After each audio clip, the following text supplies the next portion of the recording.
Siz özünüzü indiki bu həyatınızın bu dönəmində gəldiyiniz yola baxanda o zamanlar, o çətin dövrlərdə, bax o dediyiniz 3 uşaq, çox uşaqlı ailədə böyümək və s.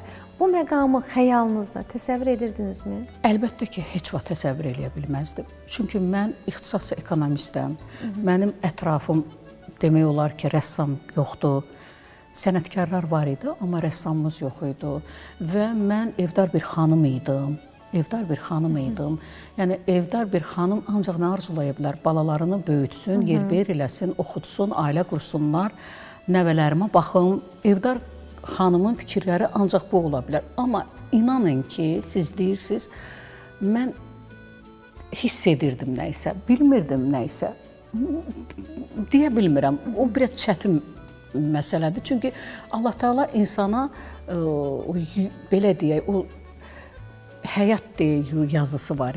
Alın yazısı. Alın yazısı var. O alın yazısı bir də görürsən deyirlər ki, məsələn üçün insan başına bir iş gəldilər, alın yazısıdır. Mən onu qəbul edə bilmirəm.